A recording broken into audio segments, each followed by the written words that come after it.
So, welcome everyone to our Reve Today Holiday Edition. I am so excited to have a very special guest with us that will be doing our 10 question series for this series. And before I get into that, I'm just going to give you a little introduction about what we do at Reve Today. We value creativity, quality, and wellness, and we are on a journey to pursue these things, meet wonderful people, and share inspiring stories.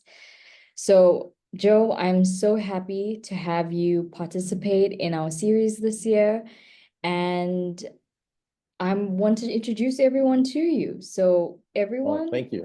Mhm. this is Joe Petroski, and he is all the way from Florida. Joe is so unique. He is a master energy healer and intuitive life coach, and he focuses on supporting high achievers in eliminating the pains in their lives. And his mission is so wonderful because it's to bring health and happiness to all that work with him. So, Joe, thank you so much once again. Well, thank Um, you. I want to get into the first question. And this is going to tell us a little bit more about you and what you do. Your work is truly unique and it's deeply connected to something we're passionate about, which is wellness. So, for those that may not be familiar with energy healing and intuitive coaching, share a bit more about your practice with us and yourself. Okay. Well, thank you. So energy healing is it is something that is really confusing because there's a lot of people right now. There's everybody says, "Oh, I'm an energy healer," and there's gradations. There's anywhere from fast food energy healing to a really, really fine restaurant, if you can use that analogy. And so the creators give me a gift. I can actually, when I'm asked, I can actually look and see. I can see your greatest gifts, your talents, how you learn, how you communicate. And then I can see all the subconscious blocks that are preventing you from having what it is that you truly desire. And with the energy healing, if you and I have our hands touching at the level of the atom, there's absolutely zero way to know where your hand ends and mine begins. And so if at the level of if touching, we can't determine, it's the same thing here. Energy is, always has been, always will be. And I believe that it's the spark that's in us that creator gave, because there's absolutely zero way in my belief that I could know anything about you unless there's something in you that is the exact same in me. And I set the prayer and the intention to see what I need to see, hear what I need to hear, feel what I need to feel, and then only say the words that the client needs to hear. And when we do that very, very often, I can support people in eliminating very, very serious pains, illness, allergies, migraines, all of that. And then when I do the coaching, we can remove the subconscious blocks that are preventing them from even feeling the desires. Very, very often when I work with clients, they don't know what they desire because they've been doing this and doing that. They've been a mom or a parent, and they've never set the time to look at it. And Yeah. very often when we're a kid, we're told whatever it is that we want or desire was a pipe dream. Who are you? Who are you to think you deserve that? That kind of stuff. So that's what I help people do, is really feel their truest essence. That's amazing. And to those of you who are watching today, I just want to share at the end of this interview, Joe is actually going to walk us through a live session, something I'm really excited about. We actually had a meeting some time ago, and Joe asked me, "Do you want to do a live session right now?" And I said, "No, let's save it for this interview." So I'm really excited to get to that. So stay with us through the whole session, and we're gonna go through that process with Joe right in this interview. Um, so Joe, so with that said, your story must be incredibly inspiring. I mean, for you to come to this, it's not something that, like you said, everyone can come to. It's a very special gift. So share more about the journey and what led you to discover the healing potential of energy. Sure. In 1999, I was actually sent home to die. I had a very unusual illness, and I worked with nine of the best doctors in the United States that treated that illness. And one by one, they all said that I was going to lose to that illness and that it was going to take my life. And as it came towards the end, two of the best doctors, they said, "Joe, you have less than a year to live, and you will probably take your own life, and you need to come to grips with that." And I don't know how you come to grips with that. And I was incredulous. I was just like, no, I was very, very angry. I wasn't going to give up. I told God, you know, you can't have me. I'm not going to die. And I kept on trying all kinds of different energy healing. I tried MAET, I tried Bioset, which are different medical practices that will help people with things sometimes. And luckily for me, I ended up meeting this 35th generation Shaolin master, a Chinese healer. And when I went to him, he actually told me, he says, you can do this. And I looked at him like, hey, I'm the guy that's dying. I need help first. And he was able to absolutely instantly make one of my pains go away. And usually when I would get that pain, I had been exposed to some everyday chemical, perfumes, laundry detergents, car exhausts, and that pain would stay for 3 days. And with that would be nausea, dizziness, migraines. And he made it go away instantly. And I looked and I was like, wow. And so he encouraged me to work with his students. And after the second hour, I was off the supplemental oxygen. And after the third, I was completely healthy. So I trained with him solid for 3.5 years, in which he gave me the master's in Chinese energy healing. And I trained with him another 2 years on and off. And during that time, a friend of mine was Native American. He took me to a reservation in Wisconsin. And as soon as I got out of the car, one of the elders called me over. And he says, hey, he says, you come here. And I sat with him for about once or twice a month for 3.5 years. And as I sat with him, he was such an extraordinary empath. As he would look at the trees, the rocks, the plants, I could feel what he was seeing. And that was the first time that people that had passed away started to show up as well. And so since 2001, I've been doing the healing work, and it's been amazing. I didn't know I had these gifts as a kid. People ask me that all the time, but when I grew up, anything that I thought or felt was beat out of me. So I learned to just keep my mouth shut. But now I can help people overcome, you know, things. The Mayo Clinic, when I used to live in Minnesota, they started to get to know me because my clients would go there and get their test results, come to me, go back. They didn't need the procedures that the Mayo thought they did. So it's been a very interesting journey. Wow. And I know we're going to cover this later on because I want to know some of the experiences when you went on that journey and met many masters within this field. But um, what is your most memorable breakthrough or healing that you've witnessed in your work with a client? Well, when somebody that has passed away comes to talk to their person and gives them messages, and it's so specific, absolutely specific with vernacular language, images, pictures, that the client knows that it's their person, and that through that they receive the healing. That to me is amazing, and I just feel so gifted that, you know, they would come from heaven to talk, you know. And then I look at people. There was an NFL player, football player in the United States, and he was in pain for 34 years. And after 3 sessions, he had zero pain. And according to the Mayo Clinic, we increased his heart output by 50%. Well, one of the most amazing, and this is about the coaching stuff, is I had one client that I had just begun working with. We were working about 4 or 5 weeks, and she went on a vacation with her family, and they went on these very, very opulent vacations. And her 2 teenage sons said, you know, Mom, who's this Joe guy? And she goes, well, why? Because they knew on the calendar that she was meeting with me every Wednesday. Yeah. And it's like, well, Mom, whatever you're doing with him, keep it up. This is the first time in years that we've actually enjoyed going on vacation with you. And so that's amazing. And so many people I work with, you know, their lives are completely transformed. And to see that, and to see the happiness, and to hear the clients start to laugh when they're sick or in pain, because if they start to laugh, pain and the illness is going away. And I'm just like, yeah. So That's incredible. Okay, so your training has taken, this goes into the next question. Your training has taken you to study with some of the best healers worldwide.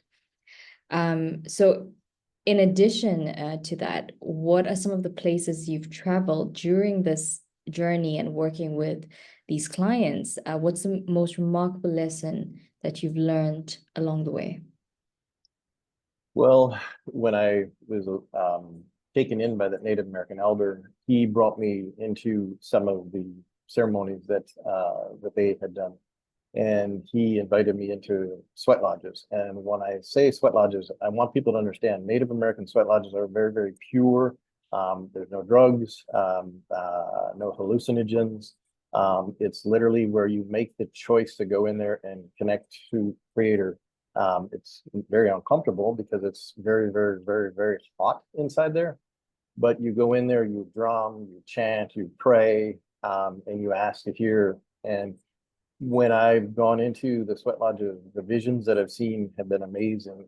I actually one time sang a song very, very loud, and I couldn't stop myself. And I thought I was actually being disrespectful to the other people because all of the Native Americans that were in there were crying. And I felt horrible until we got out. And one of the elders that was there, he came up to me and he says, "How did you know the bear song? And more importantly, how did you know the old version of the bear song?"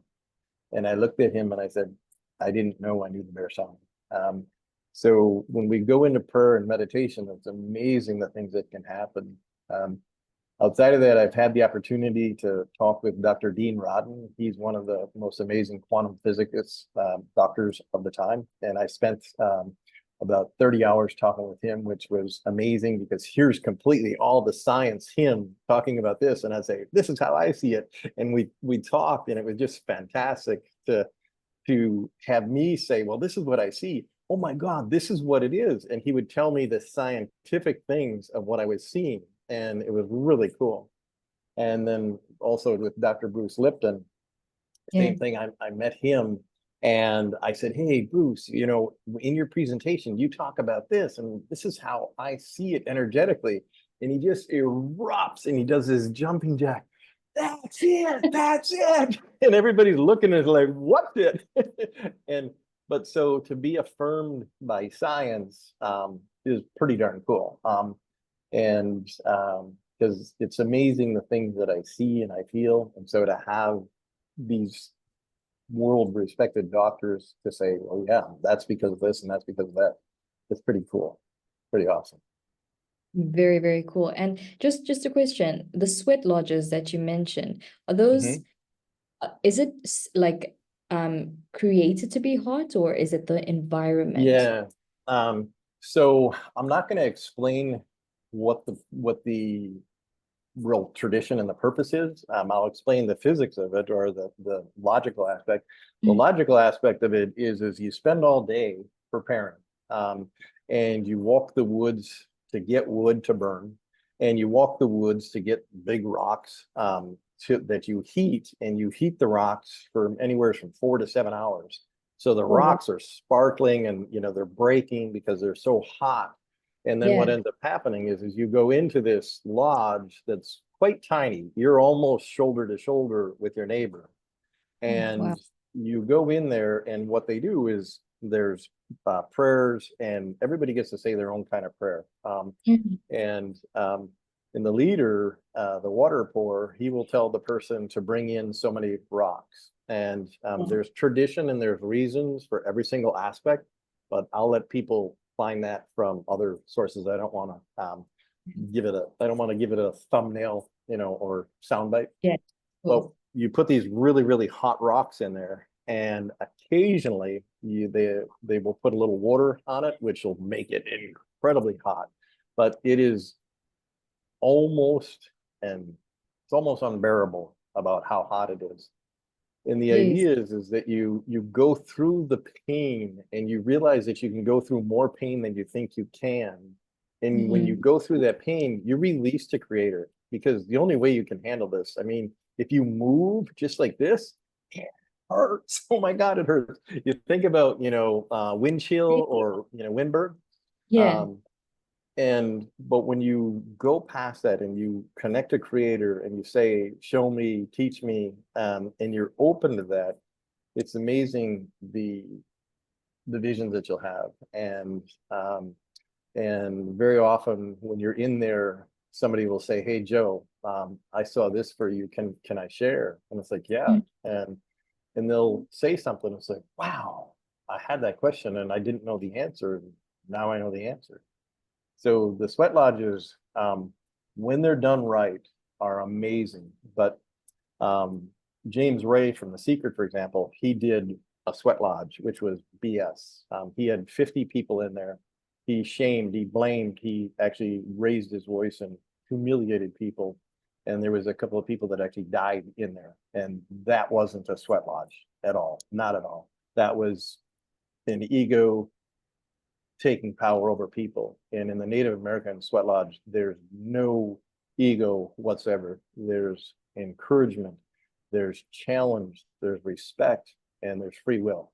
If anybody in Mhm. a Native American sweat lodge wants to get out, they can get out, no questions asked. It's like, hey, okay, cool. And on the way out, they might ask, it's like, hey, can you maybe try a little bit more? And there'll be things offered and the person can come back and forth. But it's the ultimate respect and it's really sacred. And it's become such a cool thing to do a sweat lodge. And I hear about it, it's like, hey, that's not a sweat lodge. So Mhm. Thanks for sharing. Thank you for sharing that. That's really quite interesting. So it sounds a little bit honestly like I mean, no comparison here, but it sounds also like a sauna, and saunas are also very much linked to wellness, but I think that's a bit more hectic. But what does wellness mean to you? So just overall, what does it mean to you? wellness is being physically, emotionally, and spiritually healthy and enough to really truly enjoy life and enjoy everything around us. Because if you don't have wellness, you're not going to be able to enjoy your friends and family to the utmost. You're going to miss out on events. You're going to not be able to do the things that everybody else does. If you're not well emotionally, you're not going to enjoy much of life. And so Yeah. wellness is a huge global aspect, physically, emotionally, and spiritually. And Mhm. when that's prime, everything is possible. I agree, absolutely. And tell me, in terms of, I mean, I also think that wellness, you have to be very intentional about wellness or, engaging in wellness activities. So, intention is very powerful, but is the power of thought alone enough to drive success, or does it require a combination of mindset, action, and other elements? So, based on your expertise in energy healing and your personal journey, how do you see the role of intention and thought in achieving that wellness and that breakthrough? Okay.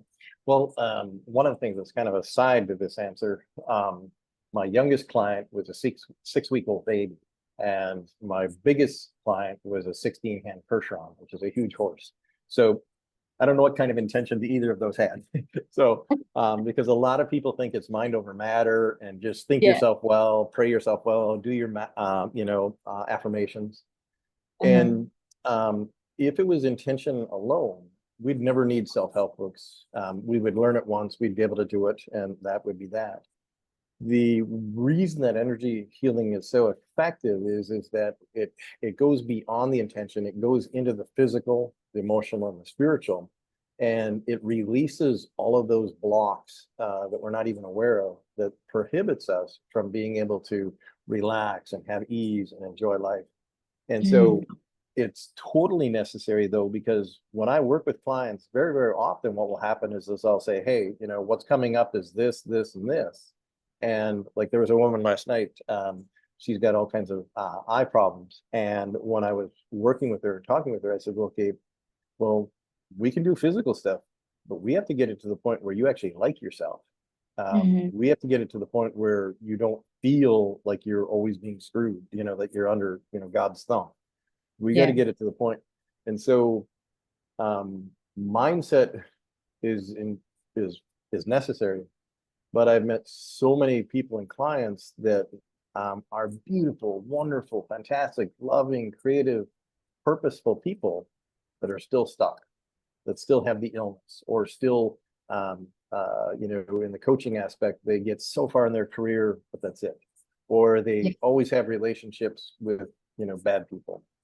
And so we remove those traumas and we remove the subconscious, and then they're able to get over that. And then that's where the mindset just, oh, every Mhm. single thing that they've been working with. In fact, there was one woman, she came to me, the University of Minnesota wanted to fuse two vertebrae in her neck and two vertebrae in her back. And this woman could barely move. And she was absolutely gray in pain. But every single day she would try and do her exercises, and so she would lay on the floor and she would, the idea was basically to go down and touch her knees, put her chin on her knees. And Yeah. so she would go and that's all she could do. But she would think about, I'm touching my knees, I'm touching my knees, touch my knees. And she would do that even though the pain was outrageous, but she kept on trying. Well, when we did the energy healing, we released all this stuff, and all of a sudden she goes and she's standing up and she bends down and she puts her palms on the floor. It's like, well, I can't do that. And this woman, she for 5 years, she had to have somebody tie her shoes because she couldn't reach her own shoes in any manner. But Wow. when we removed the energy blocks, because of the fact that she had the intention, she had the thought, she had the purpose, she was able to do it just like that. And it was wow, incredible. That's incredible. So, this is going into the next question. This is actually one of my favorite questions. And the reason is because we actually have a lot of high achievers in our community. So, Mhm. people that are really driven by, wanting a better life, being successful, really achieving the most. Mhm. So what are some of the common challenges, do you think, from your experience, that they face in maintaining balance and achieving fulfillment? And how does your energy healing techniques help them overcome these obstacles and unlock their full potential? Well, um, the high achievers so often are used to, it's like, okay, I'm gonna do it. I'm gonna do it. I'm gonna try. I'm gonna try. I just need to work, and Yeah. if, if, and they're caught in that way. And there's very rarely do they get rid of the ifs, because they think, if I do this, then my life will be better. If I do this, I'll be healthier. Yeah. And very often there's such an undue amount of shoulds on themselves, and blame on themselves, and even shame upon themselves. And Mhm. this is people that are, driving around, living in Miami in penthouses, and, having 8 cars, and having a yacht. And I look and it's like, okay, then I'll look at them and I'll get them quiet. Okay, are you happy? And oh, like, and then they start to label off. Oh, it's like I went with a drive and I raced my, Lamborghini, and I beat the McLaren, and so they're happy that. And I said, okay, cool. And I said, so I'm going to call you up this week and I'm going to talk with you. So I'll call them up on a Tuesday or Thursday morning. Say, hey, how are you? Well, I'm going to do, and then like, no, no, no. How are you? I said, go to a mirror, look in the mirror, and I want you to tell me what you feel, and I want you to tell me what you see. Mhm. And the silence comes up, and that's where they're looking, and I don't get it. I have everything, and I feel empty. There's got to be more to life than this. And I've Yeah. gone into clients, homes and offices where, there was one woman I worked with, 81 years old, around her office, which was pretty darn huge. It was similar to this actually, where the one thing was windows, and the rest of Mhm. the 3 walls, she had 3 layers of accommodations and thank yous from newspapers and communities and organizations. And Yeah. everybody, she goes, I don't know why people love me. She goes, I don't love myself. And, that's one. There's another guy that if I named him, you'd say, him? Because he, at least in the United States, he's in, Yeah. a lot of media and such like that. And he's got a lot. And I'm like, dude, it's like, okay, tell me. And this one I actually, saw in person. And I put my hand on his chest and or his heart. And I looked. And he just looked at me, he just, and he says, I can help people with their businesses all day long. He says, I can solve people's problems all day long. And he says, but when I'm silent and I'm by myself, he says, I don't feel a damn thing. And that's the part where when I work with clients, it's like, what's your true desire? What's your true feeling? And so often they don't know because it's like, if I accomplish this, if I accomplish that. And Yeah. so I want to get people, it's like, we're all born magnificent miracles. Each and every single one of us is a magnificent miracle. And that's the part where I want people to understand that. And with my literature, very often I have my arms up in the air. And it's like, yeah, every so often we get to do this. We're not going to do it every day, all day. But sometimes Mhm. we got to be able to say, yes, I absolutely, truly love who I am and I love my life. So, Amazing. Thank you so much. So this one is shifting. It's a little bit more about you now. So away from your practice and your work, what does a day in the life of a master energy healer and intuitive life coach look like? I'm glad I get to answer it instead of my daughters. That's the thing. For me, I'm not the Om kind of guy. You can see I kind of dress regular, this is actually Yeah. one of my fun shirts. Um, but I'm not an Om kind of guy. I go to big events, I go to big crowds, and I love it. I will go to dances and as an energy healer, there's different places I gotta be careful about.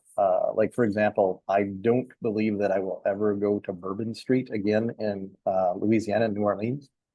Uh-huh. Bourbon Street is a place where it is shoulder to shoulder of people drinking, drugging, whatever.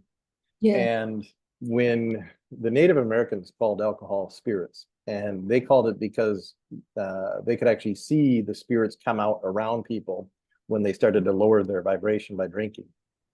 Well, Bourbon Street, to me, there's more dead people flying around than there are alive people. And so but some of the, best parts is when I meet people, I can see their best. I can see their truest. And this sometimes gets me in trouble because I see their gifts. And I'm just like, oh, wow, this person's so damn cool.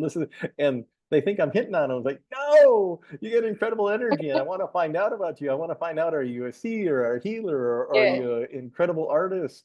I can tell that you're super amazingly vibed. Tell me about you. And then I got to be careful about that. And I've had to, you know, um, let my girlfriend know it's like, hey, I'm not hitting on anybody. It's just the vibe's amazing. And and for me, I call a couple of friends of mine that are healers as well and get Yeah. support.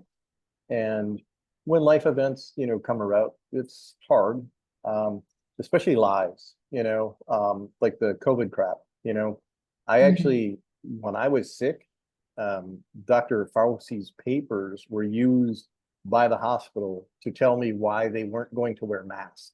And so Fauci had 4 peer-reviewed articles saying the ineffectiveness of masks. And then when he started to say we need to wear masks, I knew it was just like, baloney.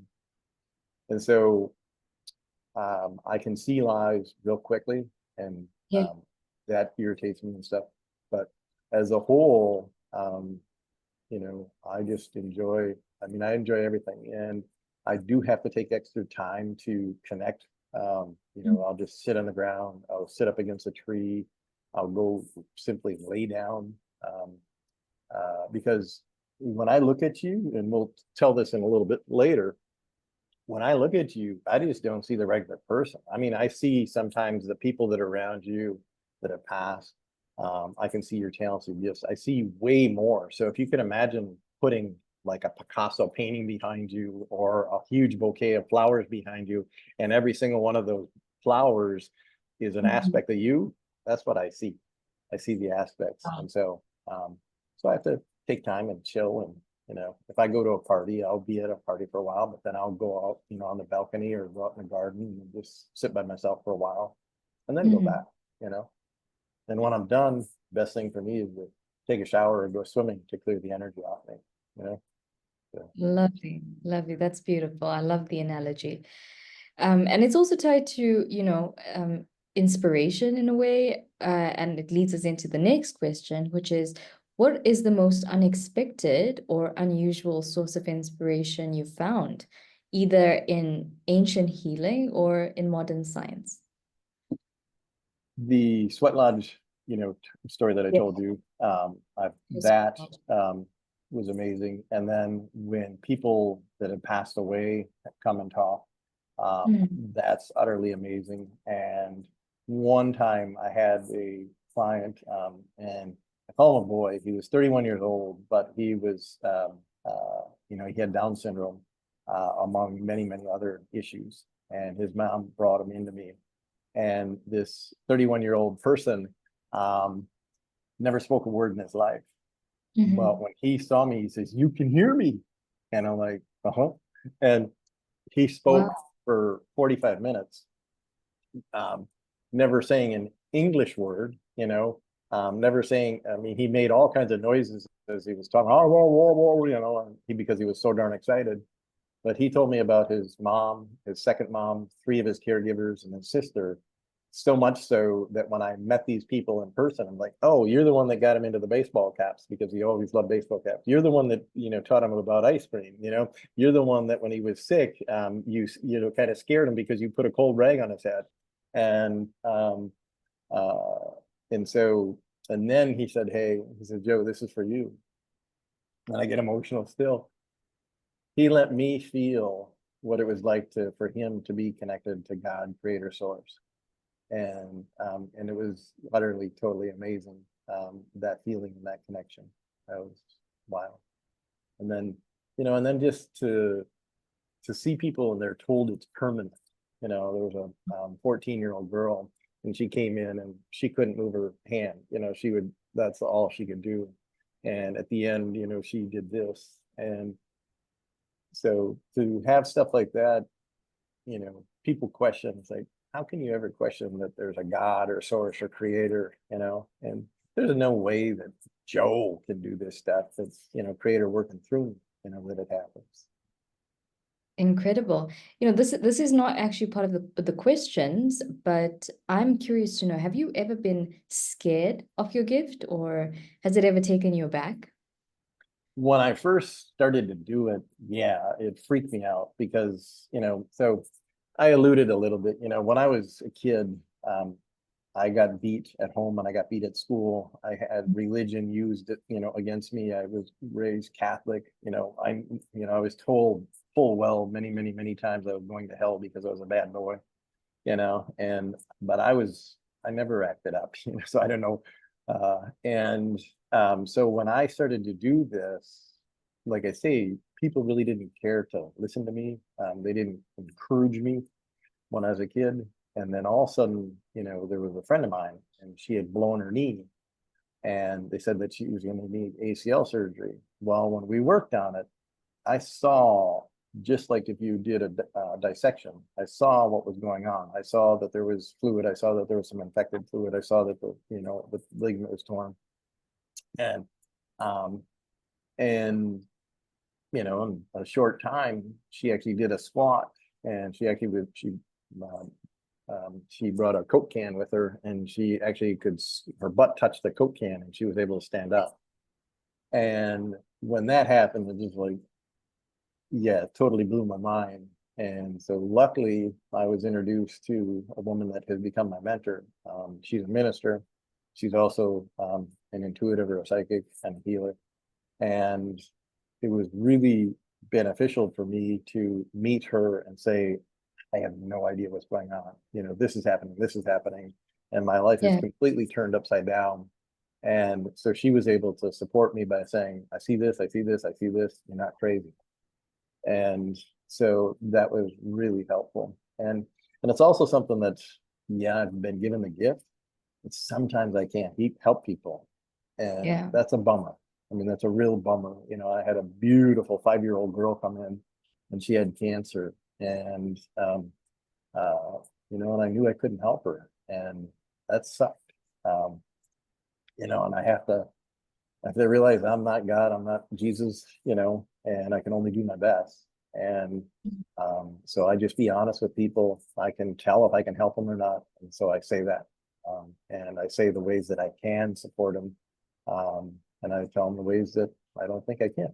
And so it's been very, very, very humbling, totally humbling. And at times it can be overwhelming, you know. Um, I was talking with a buddy of mine yesterday that's a healer, and he says, "Yeah," he says, "Joe, sometimes it sucks." He says, "You know, we feel all this and nobody understands it, nobody sees it. We can't talk to them about it." Yeah. And even the people that love us, you know, they just sit there and look, and it's just like, "What are you talking about?" So, you know, it can be both good and and other, So yeah. Yeah. Yeah. Thank you. Thank you so much for sharing that. Okay, well, we have come to almost the end, but now Joe is going to do a real life session. And we're gonna get a glimpse about I mean, I'm not actually sure what the glimpse is into, but I'm just gonna leave this in your hands now, Joe. Okay. Okay, cool. Okay, so again, when I do this, what it is I set out the prayer and the intention to see what I need to see, hear what I need to hear, feel what I need to feel, and then only say the words, that you need to hear. And when I do this, I take it really, really, really sacred. I've seen energy healers that will say things to fluff people up, or, I've seen them, use it for all kinds of purposes. And for me, this is the most sacred thing, because when I do this, I really totally believe that creator is speaking through me. So I'm not going to screw with it. I'm not going to piss off creator. So I don't do anything to fluff or anything. And then, with it, do you have any aches and pains or anything like that? Or No, not okay. really. Okay. No. Okay. So because that's kind of the easy stuff, is when I do that, then there's proof, you can say, oh yeah, my neck ache is no longer there. So when I look at you, it's very interesting, because uh what I'm seeing is that you need structure really significantly, and that if you don't have structure, you almost start to kind of clamor a little bit, because it's just like, okay, hold on a second, we need to have structure. Yeah. Yeah. And so, and with it, one of the things that I would work with you is to get it to the point where you can have, the lack of structure, or God forbid, even chaos, and that you still hold your center. Because if it gets really out of center, um, you kind of get lost. And it goes back to some of the things that had happened to you when you were a kid. And so not having control, and that's not a good place for you. So you try and keep things orderly and in control.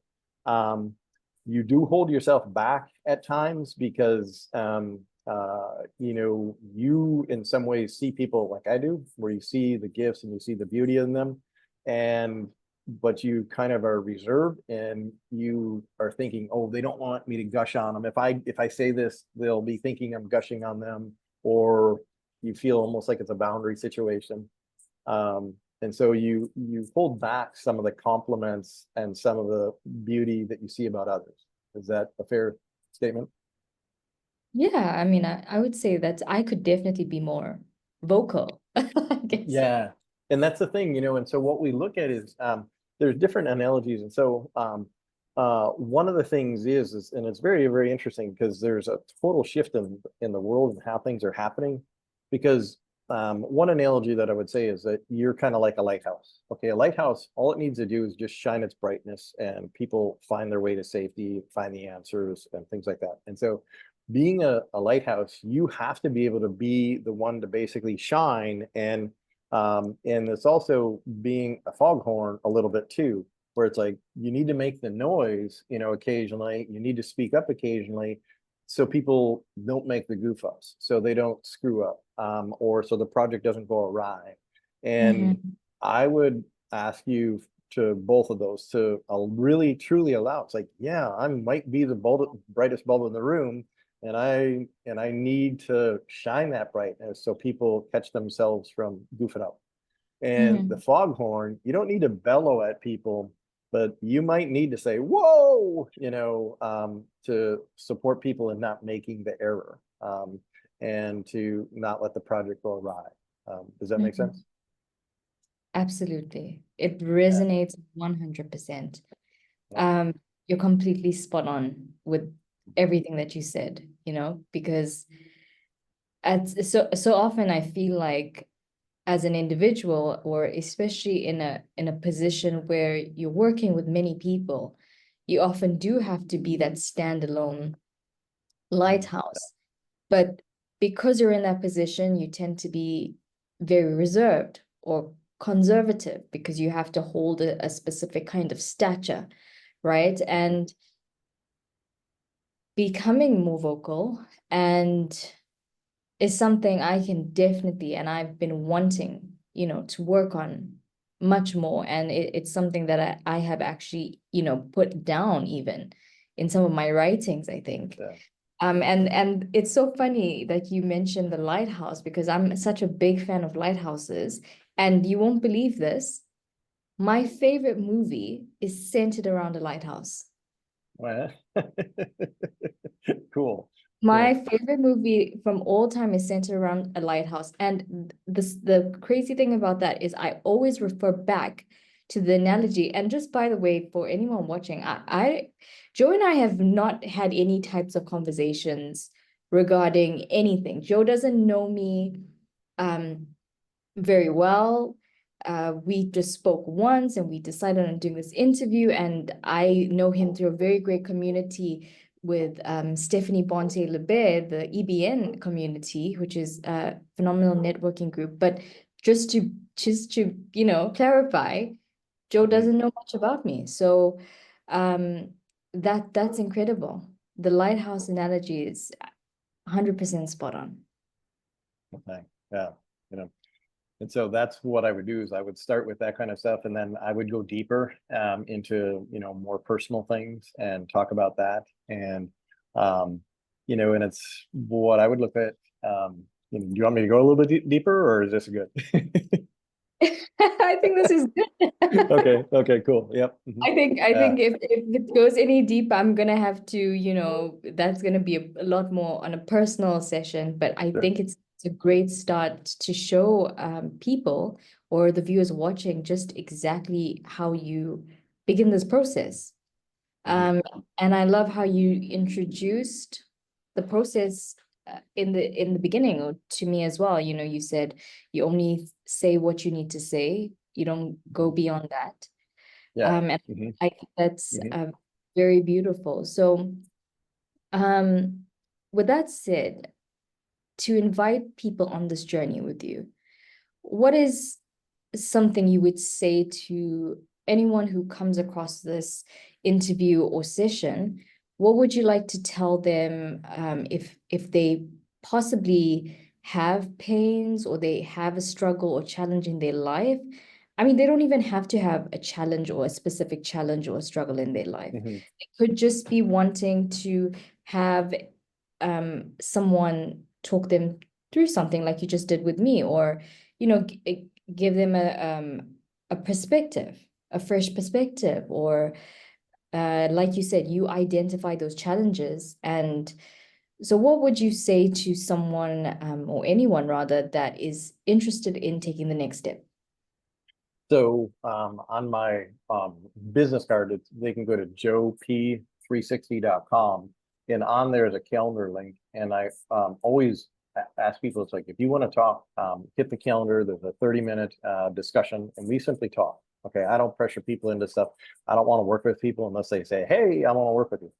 So they can ask. It's like, hey, Joe, I have this kind of situation going on. I have an illness, or I have a relationship, or I have career stuff, and we can talk about it, and they can see if it's a fit. And because most people don't know that this kind of work is even capable. And the Mm, other is to really give yourself a break. And because people think so often, I got to do it on my own. I got to do it on my own. And but if you look, I'm talking purely American here, because I don't know, unless Beckman, I think he's a soccer player, football, player. yeah. Um, he's got a coach. Okay, Tom Brady, which is a football player here, he's got a coach. Michael Jordan, and even Oprah, she met with people, and Tony Robbins at one time he had 8 people that he conferred with to support him to be able to keep on his path. So don't think that you have to do it alone, and Mhm. don't think that you're a failure. Give yourself a break. But if there's anybody out there that thinking, there's got to be more to life than this, or they wake up and every day is like Groundhog's Day, same old, then yeah, you deserve to be able to say, yes, this is my life and I like it. and being able to say, because when people say, oh, I'm getting old and that's why they can't do this or they can't do that, it's like, and that's the biggest admonishment I'll do. It's like that. You know, there's 80-year-olds and 90-year-olds and 100-year-olds that are walking around dancing and gardening and working for fun. And so you don't have to sit there and just keep taking pills. You don't have to keep being in pain. That's not what we're supposed to do. We're supposed to actually enjoy life. And so anybody that wants to talk, yeah, go to the joep360.com, you know, look at the Calendly and we can connect and talk. And the email is the worst way to get a hold of me. They either gonna call me, do the Calendly, and then. Amazing. So thank you so much, Joe. Thank you everyone for watching. That was Joe Petroski, the CEO of Profoundly Living. Joe, any last words? You are a miracle. You were born a miracle, and you get to feel and understand and know your magnificence. And thank you. Thank you so much. Thank you.